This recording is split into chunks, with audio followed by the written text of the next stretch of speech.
Do you ever look around at all of the other moms at school drop-off or at extracurriculars, online, or even in real life and think, wow, somehow everybody else has it all together except me. I am the only hot mess mom around. I don't know why I can't just get my act together and not show up looking like a disaster every day. If so, you're going to love my conversation today with Cynthia Yanof.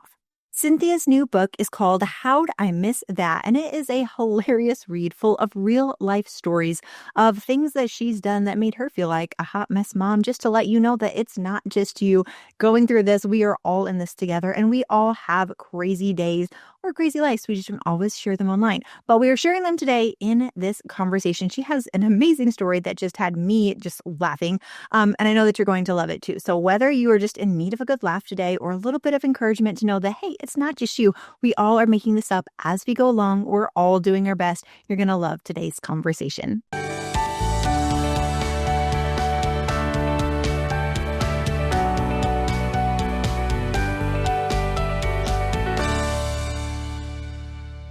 Cynthia, I am so excited to touch base with you and talk with you again.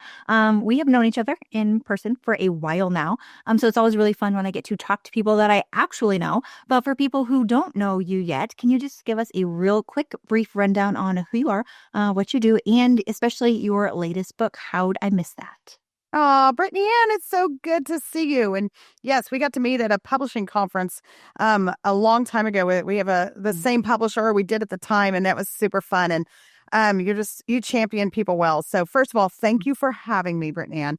And yes, I'm Cynthia Yanof. I live in Texas, in Dallas, and I have a husband I've been married to for 25 years, and we have 3 kids. We have one that just graduated from college. She's starting law school. And then we have one that just started college. And then brace yourself, everybody. We have a 3rd grader. So I like to tell people that I'm the only mom that's balancing like perimenopause and math facts at the same time. So that's what's going on in the Yanof household. And I just wrote my 2nd book called How'd I Miss That? And kind of hopefully very funny, but reminder of all the things we know to be true that we miss every single day in our faith. And so my hope is it's really funny, but also helps us get back to what matters. So there you go. That's my story, Brittany Ann. I love that you have such a huge age gap in your kids. I didn't realize it was quite that big because I have the same thing. I have a high schooler, middle schooler, elementary schooler, and a toddler. So Love they it. keep me busy and they go to different schools. So it's like one of them will have a delay, one of them will have an early dismissal, one of them will be sick, and one of them, there's just the toddler who's into everything all the time.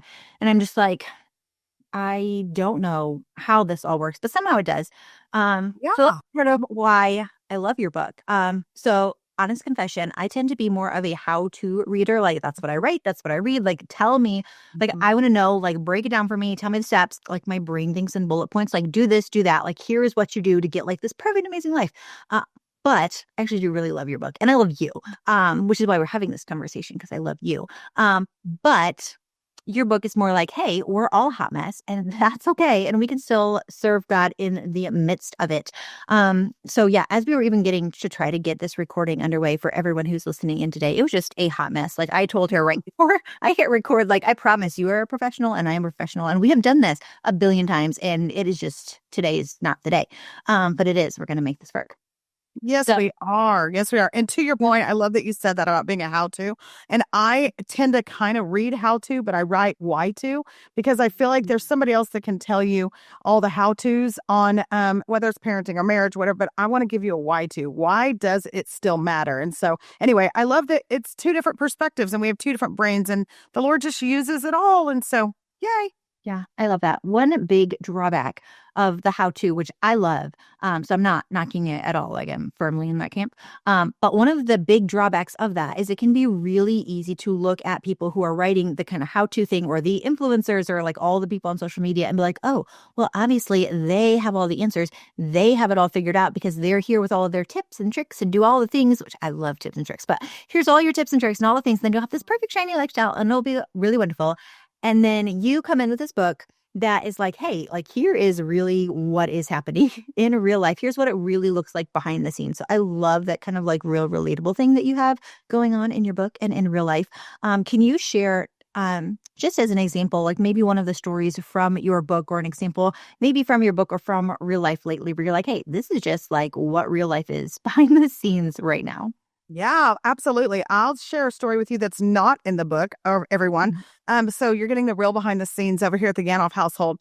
But a couple of weeks ago, my youngest, my third grader, he tends to get out of bed at night because his older siblings are now all in college or post grad, and so he has the second floor of our house to himself. And so he's basically taken it on as like his luxury suite.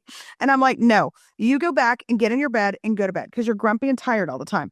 So we just put into bed. Mike had and, said prayers, done all the things and said, do not get out of your bed. And about 5 minutes later, I hear him screaming and wailing. I'm like, oh my gosh. So I go up there and I'm mad. I'm like, what are you doing? And he's got a washcloth in his mouth. He's crying and he's like, oh my gosh, the peppermint, the peppermint. I'm like, what peppermint? And he's like, I can't show you. I'll get in trouble. I'm like, well, you're already in trouble. So you might as well show me. So he takes me to his sister's room and we get in there and he opens up a drawer and he pulls out the peppermint that he had sprayed in his mouth. Well, it wasn't peppermint, guys. It was pepper spray. It was mace. And I'm like, oh my gosh. And right when I realize this, I'm in the room, Brittany Ann. And so I'm breathing it in and I start choking and coughing and my mouth is on fire. And I now understand while he's screaming. Well, listen, I'm going to stop you here, everybody, and tell you with your first child, you take that kid when this happens to the ER, right? Your second child, you're like, well, at least you're going to call poison control. I'm at my third and you're at four. I'm not doing either of those. I'm like, that's what you get for getting out of bed. Don't get out of bed. So he and I are both hollering and we're not yelling people in this house. And so my husband comes up the stairs. He's like, what is going on? And I'm like, he maced the second floor. And he's like, come again? So we go downstairs and my husband has like the wherewithal to stick him in the shower and he's spraying him down and getting all the stuff off of it. And I'm using makeup wipes, anything I can to get it off my skin. Well, he gets out of the shower and he has a little afro, my sweet little guy. And my husband was toweling it dry. And I guess there was some in his hair and it went up in my husband's nose. And my husband, you guys can't make it up, starts vomiting like on the spot. And so then our little one's crying again. And I'm like, don't ever get out of bed again. And so I tell this all the time, the story, because my mom always told me when I had young kids, she said, if you're going to laugh about it later, you should laugh about it now. And that's really been a pretty good parenting technique for me to be like, stop taking everything so seriously. Because if it's not going to be serious later, don't make it overly serious now. And so he goes about his business, goes back to bed, whatever. And I guess I like to say this sometimes. I feel like this is the perfect example of how God is in our lives. Like God is saying, like, listen, I know this looks like it's a restriction, but it's actually protection for you. And just as my daughter had told JB thousands of times, apparently, by the way, why isn't her mace at college with her? Nobody knows. But she had said, listen, don't touch the pepper spray. Don't touch the pepper spray. In his mind, that meant something really good. Does this remind you of Adam and Eve at all, right? And it's just the generational age-old thing of we want the things that we can't have. We think we know best. And the Lord is so kind and good to say, listen, I am saying to you, you don't need this. This isn't good for you. Stay away from it. And so I just feel like he just teaches me a lesson pretty much daily on original sin and that I am not being penalized when I don't get the things I'm praying for, but the Lord is giving me provision. It just sometimes feels like it's punishment. So that's real life over here, Brittany Ann. I love it. I love that story. There's so many things that I want to unpack from that.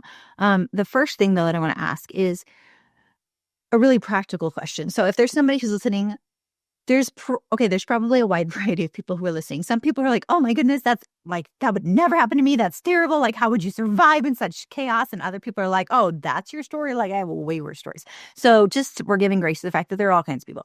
And that's beautiful. We love that. But how do we kind of know where we are on this spectrum from? I feel like sometimes with social media culture, there's this push to like, oh, just bless the mess. And like, we're all moms and we're all crazy and so we're all chaos. And then there's so much that's like, oh, you shouldn't have any chaos. And here's your like 15 tips for every little different which way. Mhm. How do we know when we just need to have humor about it and be like, hey, kids are kids and they're crazy and we're just going to laugh about it and we're going to be okay with this and we don't need to optimize every single little thing versus when we say, hey, my life is chaos and like I should probably do something about this because my life would be a lot less chaos if I like pulled up my big girl pants and like got some of those tips and tricks and started implementing them. Because I feel like both really have very strong use cases. Like there are times to like, hey, do something a little bit better and you'll have a better outcome. And then there are times where you're just like, you know, kids are kids and we just have to laugh. So how do we know like which side of the spectrum we're on? Yeah, like which camp you land in. I think that's a great question. And you probably already know that as you're parenting. Like I can put up probably and take more than some of my friends do. But then I think it goes all directions. At the end of the day, you got to figure out what you're going to be anchored in is my best advice for you. I'm anchored most of the time, not always. I try to be anchored in the things that really matter. I give easy yeses to my kids. If my kids ask for things that are inconvenient, messy, I don't like glitter, but if mine ask for glitter, that's an easy yes because that's not long term going to matter. But when I say no, it's no, period. And so I try to give the easy yeses and not major on the minors day in and day out of things. I also try to decide, my husband and I prayed a lot about this. What do we want our kids to look like at 25? And as a mom that has a kid that'll be 25 in a couple of years, I can relate to how this plays out. I can speak into this. But what do I want my kids to be at 25? And that's what we're going to focus on now. And what we care the most about in this house, besides knowing the Lord, of course, that's number one, but we care about character. And so I am going to let some things slide. If you miss your bedtime a little bit, I don't care. If your room isn't perfect, I'm going to let that go. But my goodness, if you mess with character stuff, if I hear from a teacher that you've said something, done something, cheated, we are coming in hard on that. And so I would just say, like, you got to figure out your things. And so I've learned over the years out of necessity because my husband works. I'm like you, busy books and podcasting and speaking. I'm going to drive myself crazy if I try to make every single thing fall into the routine like it should and be efficient and well oiled. I just don't have that time, that capacity personally. But for someone else, they're like, I can't function without that. So I give grace to you. Let me just say one other thing, though. Listen, I'm not trying to weigh in on roads I haven't walked in parenting. And I would just advise you guys, like with your friends and people, to be the same way because there's no one right way. I've seen incredible people raise kids that they take hard turns the wrong way. I've seen people that I, in my very judgmental, sinful self, would probably be like, you're not great parents, and they have amazing kids. And so I just have to step back from that and say, there's no one right way. If it's working for you, that's great. If it's not working for you, go get the tips and the tricks and do the things.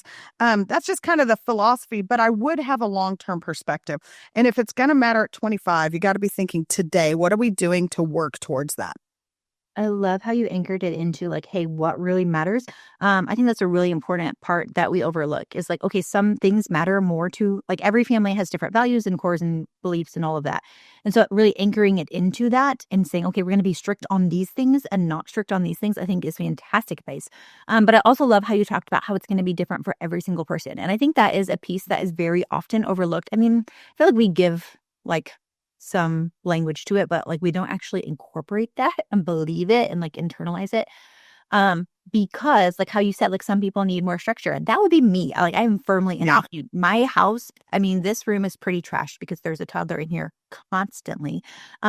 But the rest of the house really does stay like 15 minutes to company ready at all times. Like if I did this, I'm like, I want to go through and deep clean and like declutter the house. And I looked around and I'm like, there is not really much left to declutter. Like I have thrown everything away. Like it stays clean. Not because I am a good mom.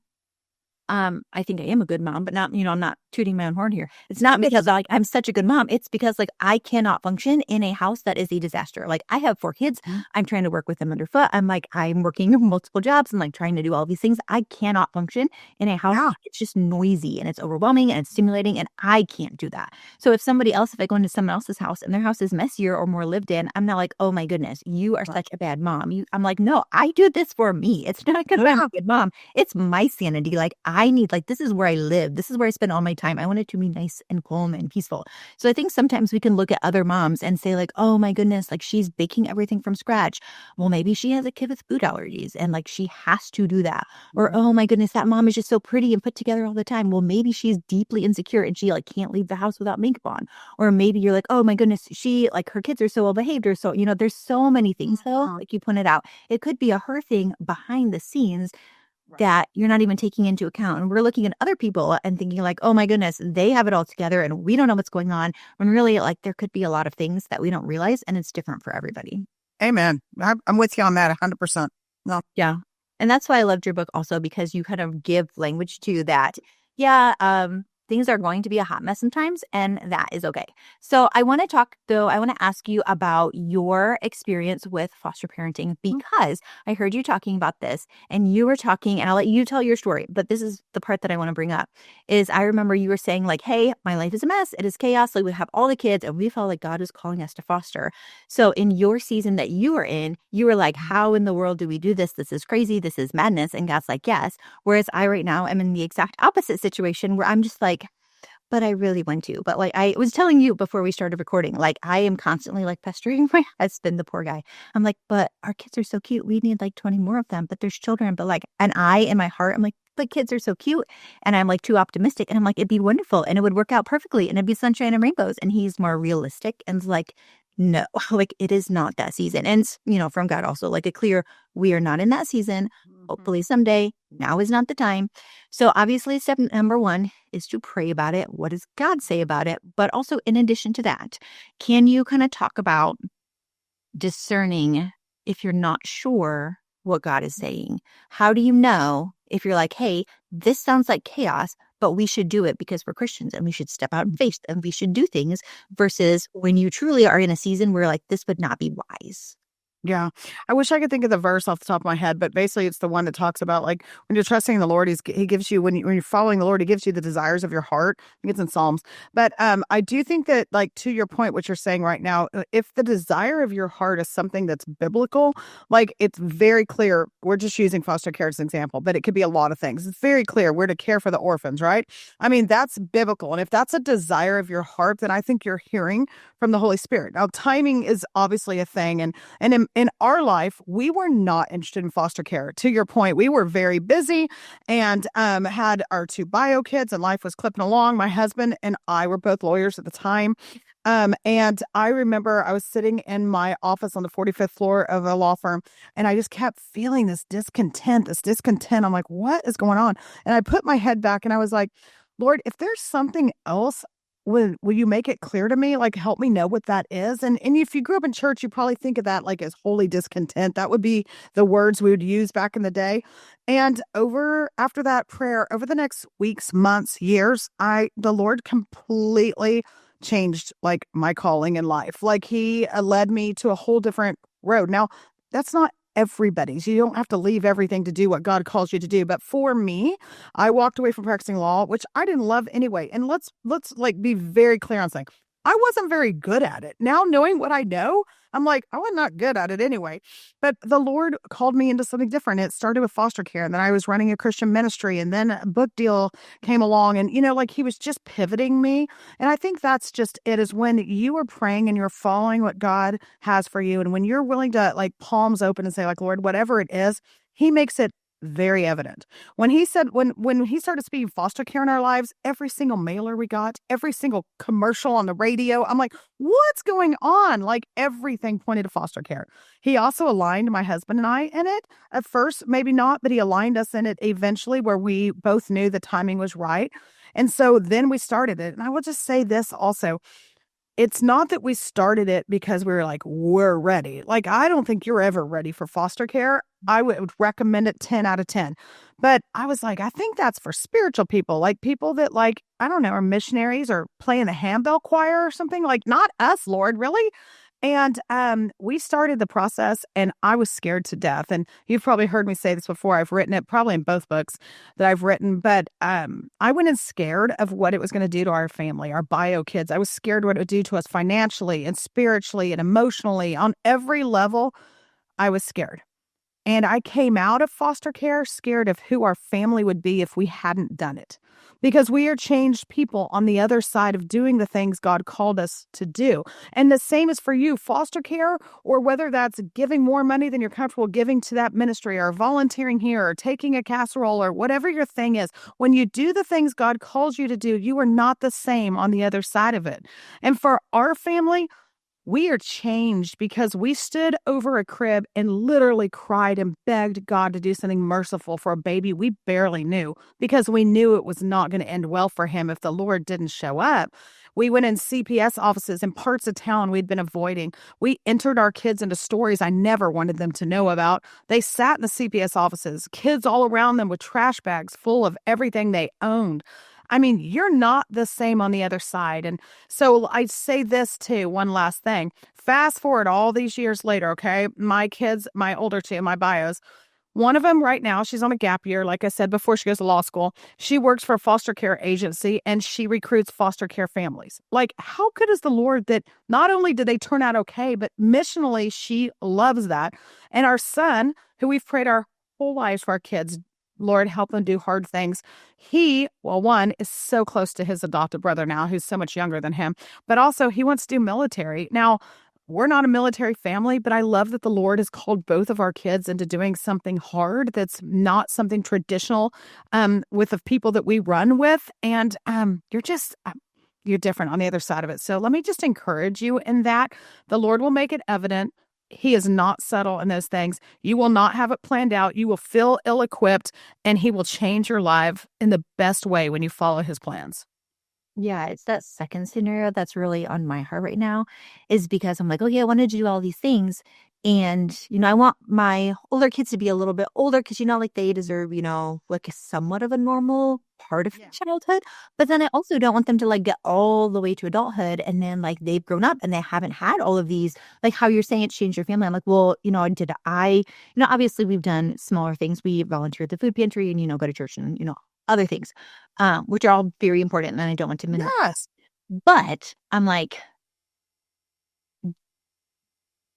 should my kids have had these experiences? Like, and that's probably me just not trusting God enough, because obviously he can use whatever and he will use whatever. But I'm just like, but I wanted to also like give my kids this thing that I haven't been able to give them, because it's just such a very clear, no, it is not the time. That door is closed. And I'm so excited for when it's open, but now it is closed. And I just have to be like, okay, well, we will do what we are supposed to do in this time. It is not the time, and that's okay. But I want to ask you specifically, how did you get over the fear and the difficulty of saying yes when you knew that God was calling you to do something? Because I think this is something that's going to be really applicable to people, whether it is foster care or 1,000 other things. We all have things that we know, or maybe we don't know, but we hopefully will find a way to know, that God is calling us to do. And we're like, that is hard. That is scary. I don't want to do that. And going back to your very first story, how you said about sometimes God gives us a yes or a no, and it's for our protection. And we want to do this thing. And God's like, no, you're doing this thing. And we're like, okay, like logically in my brain, like I know your way is the best and I should listen to you. But then also like this thing does look really tempting, or this thing does look really terrible. So how can we get over, basically pull up our big girl hands and say like, I don't want to, but I'm going to do it anyways? Yeah, isn't that the question? And I've gotten it right a lot of times. I've gotten it wrong a whole lot of times. But I will say this, let's liken it to a roller coaster. I don't enjoy roller coasters, which actually is kind of funny because we're going to Disney World in about 12 hours from now. We're getting ready to leave. But yeah, super fun.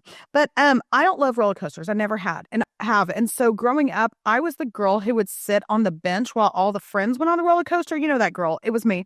And I would sit there. And by the way, there's an ecosystem on the bench by the roller coaster. I think y'all should know. There's the grandparent that's like, why did I agree to come? And she's on the bench with me, the grandmother, grandfather, whoever. And then you've got the mom with the toddler with a stroller that's like feeding string cheese. That's you, Brittany Ann. And she's trying to explain to like the 5-year-old why they can't go on the Tower of Terror. And then you've got some guy on the end who's like chain smoking and looking, on Auto Trader or something. There's always that kind of person over there too. And then there's me, okay, holding all the stuff. And I remember vividly, my friends would ride the ride and they'd come off the ride like just jazzed, right? They were so like fired up. And here's the thing. I don't like the high highs and the low lows. I don't like that dropping feeling. I don't like having a lack of control. But if you don't get on the roller coaster, you miss the ride, right? Like you don't come off there like, oh man, jazzed. And that's how it goes in our faith. And I just want to encourage you in that because listen, you're going to be called to arise. That's the word they use in the Bible a lot. And there's people all throughout scripture, but let's talk Old Testament for a moment that we're told to arise. And the arise for Noah looked like go build a boat, right? The arise for Moses was to lead an exodus, and Joseph's arise was to store grain, and Rahab's arise was to help the spies hide out. So, right, there's these moments to arise and go and do the thing you're called to do. And you don't do it because you're prepared. You don't do it because you're adequate. You do it because you're called to arise and do something. And my husband, who's a sports nut, when he was editing this book, we had real editors, but don't even worry, Mike felt like he should edit too. He's like, you got to put a sports analogy in here. And I was like, no, but then when he said it kind of made sense. He said, like, you have professional athletes and they're sitting on the bench, and when the coach calls their name, they're not like, oh, I don't know, am I good enough? No, they've waited their whole life to do the thing that they feel they're best at, that they're qualified and trained and all. They jump up there and like, put me in, coach, right? When our name gets called by the author and creator of the universe, this is not the time to be like, oh no, somebody told me in 8th grade I'm not good enough. Oh wait, somebody else is a better speaker. Oh no, we don't have, no man, this is your opportunity to get in the game. And so I just want to encourage you, just like all these people in the Bible, they would arise and they would go and they would do the thing they're called to do. And on the other side of it, think the roller coaster. They came out changed, different. They came out exhilarated. And I want that for all of us because it's really easy to choose comfort over obedience. And I mean, safety over faith. And if you do that, you will miss the thrill of the ride that God has for us.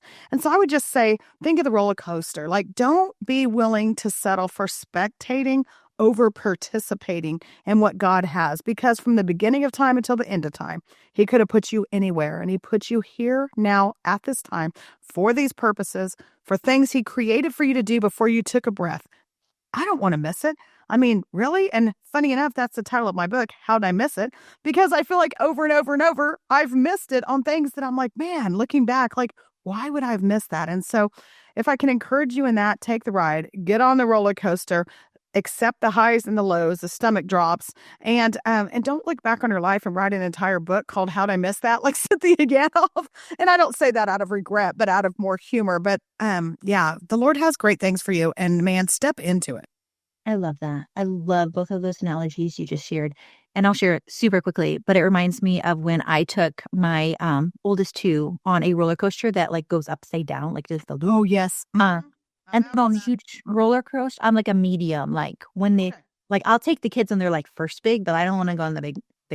But I always have babies, so it's never been an issue. Like I would do it. I don't have the opportunity. I've got the string cheese.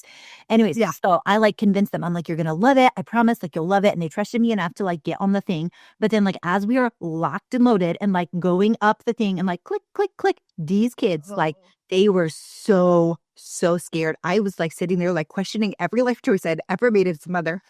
I'm like, these kids are going to need so much therapy. Like, why need it? I was like, oh my goodness, like, did I make a wrong choice?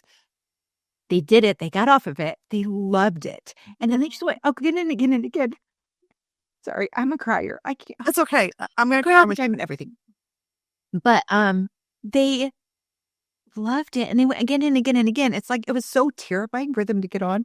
But once they did it and they experienced it, they were like, this is amazing. So now they ride all the big roller coasters and I'm sitting back with the string cheese and that type of thing. But anyways, all of that to say, we could talk all day, but we can't. So if people want to connect more with you and to learn more about you and your books, definitely read this one. It is fantastic. Where should they go? And then I have one more question after this. Sure. And I before I get right there, I just want to say I want to confirm what you just said. What a good word. I mean, yeah, you may not be worried about getting on the roller coaster for yourself, but we're always going to worry about doing it for our kids. And you know what? Like, one, they're young, they're resilient, and who loves them more than you? The Lord.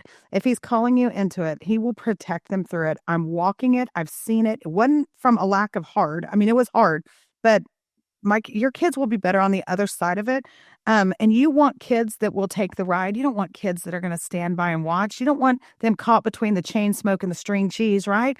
So, okay, back to what you asked, which is I would love for you guys to read it. Read the book. It's How'd I Miss That? And it is on Amazon, all the places, Barnes and Noble, wherever you get books. And hopefully it's, again, funny, but relatable. I'm very good at making fun of myself because there's plenty to make fun of. So I hope you feel seen and heard in it. So yeah, and you can find all my stuff on CynthiaYanof.com. Follow me on social, Cynthia Yanof. Yeah. Love it. One last question. If somebody listens to this whole entire interview, they've made it this far, and they're saying, that is such good advice. I need to remember this, put this into practice, and they are going to take one little tiny, I have a bunch here, Post-it note. They're going to write something down, and they're going to put it on their mirror so that they remember it every single day so that they can take action on what you were telling them to do. What is the one little thing you want them to write on their Post-it note? I want them to draw a picture of a whiteboard, and I'm going to tell you why in a minute, like a dry erase board. And I want you to write in the middle of it, whose story. And this is why, guys. Follow me on this for 1 second. This is a little bit longer way to answer your question, but I feel like you're going to remember more if I tell you a story than if I just tell you what we should do. One of my friends had 2 young kids, a 5-year-old and a 3-year-old at home, and she felt like the Lord told her, teach him how to call 911 and 911. And she was like, I'm not teaching him 911 because the paramedics will be here when I get out of the shower. And she was trying to go about her day, and she just knew that it was like, teach them 911. She went down to the playroom, got a dry erase board, wrote 911 on it, called her 5-year-old and a 3-year-old down, was like, okay, this is how you dial on my phone. These are the questions they'll ask you. Do you even know your address? Let's go through all this. This is the one time you let a stranger in. She goes through the whole thing, and she's done. And they were like looking at her like, okay, thanks for sharing. She's like, I know, right? That got weird. And so she's going about her day, and she had her first and only ever massive seizure like 2 hours later. And the 5-year-old grabs the 3-year-old's hand and runs down and finds that dry erase board that had already been written on, and runs back with it. And they grab their mom's phone and they call the number and they answer the questions and they open the door. And here's the thing. They had the life-saving and life-giving information their mom needed, but it didn't make sense in the moment when they got it. And we are all writing a story. We're writing a whiteboard with our lives, whether you want to or not. Everything you freak out about, everything that sends you rushing to the school, every time you complain or talk bad or how you spend your money, you're writing a story with your whiteboard. But don't you want it to be the one that only Jesus can author? Because he has the life-saving and life-giving information. And so I just want to encourage you, like, if you're going to put one thing on a Post-it note, put a whiteboard, like a dry erase board, and just put whose story. Because at the end of the day, whose story are we going to tell? Do we want it to be our story that really has maybe some good advice, maybe not? Or do we want it to be Jesus's story because he's the only one that has the life-giving, life-saving information our culture desperately needs? And so we got to give it back to him. So that was kind of a long answer, Brittany Ann, but there you go. I love it. Thank you so much for your long answer and for all your answers. It's just always a joy and a delight to talk with you. You're so funny. Like I can vouch for you in person. You are not just an influencer who like you really are. We've spent time together. You are funny. You have a lot of wisdom. So I hope everyone goes and checks out your book. And just thank you again for such a great conversation. Thanks for having me. Love being here. All right, so what did I tell you? I knew that you would love this conversation with Cynthia. I have met her in real life, and she is just as funny in person as she is in her books and online. She is the real deal. So usually I love to end these interviews with some kind of practical takeaway. Here are your next action steps for you to go out. But today, my action step is, hey, you are already doing a really good job. You don't need to put so much pressure on yourself.